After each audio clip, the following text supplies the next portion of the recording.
Ito nga pala yung araw na naglaro ako sa Sports Center sa Marikina. Papawis game nga lang pala ito kasama ang House of the Hoopers. First time niya nga pala. Translation nga nun ay first time ko palang makapaglaro sa court na to. Basta yung bago ko sa'yo Ito nga pala si Kiagwan, ang nagsisilbi kong mentor on and off the court. Kaka-out ko nga lang pala neto sa trabaho. Kaya nagmamadali ako dahil magsusundo pa ako ng alaga akong dragon. Nauna na nga pala neto sa parking lot yung mga tropa ko sa trabaho. Isa sa mga dahilan kung bakit hindi ganun kabigat ang trabaho ay dahil sa kanila. Diyan na sa Marikina.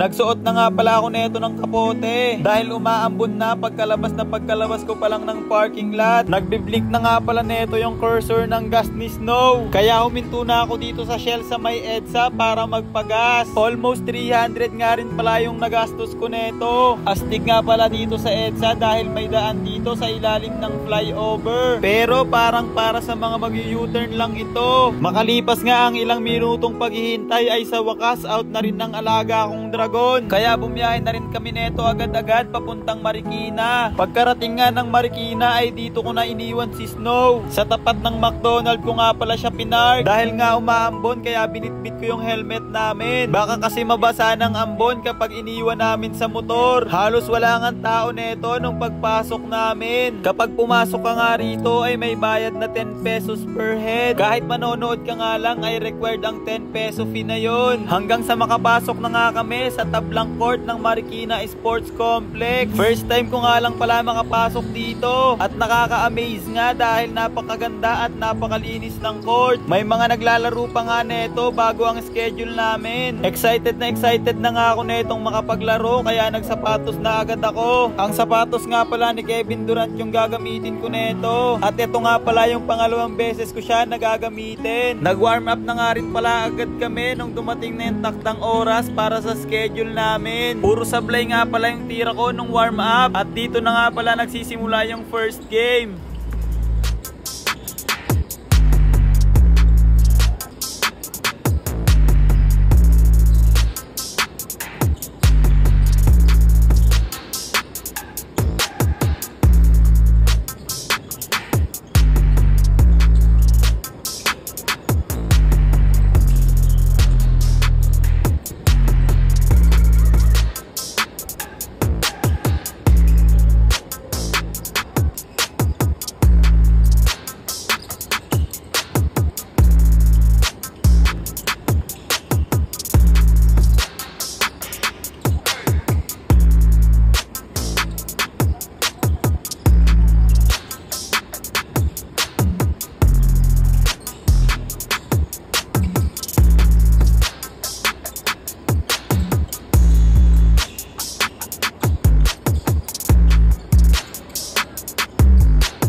Matapos nga ang first game ay meron namang ibang naglaro. And after nga nun ay meron ulit akong laro.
Pagkatapos nga ng laro ay tamang pahinga na ako rito. Hindi ko alam kung anong tawag dyan sa may pabox na yan. Ventilation yata dahil mayroong hangin. Gabi na nga pala nung matapos yung basketball papawis. Kaya ang taray na neto nung alaga akong dragon. Gutom na nga rin pala kami neto dahil hindi pa kami nakakapaghapunan. Kaya dumiretso na lang kami neto dito sa McDo. Dito na kami nag-dinner ng alaga akong dragon. Yung kaninang napakataray na mukha ay bigla namang umamo. Hanggang dito na nga lang pala yung vlog. Salamat sa panonood.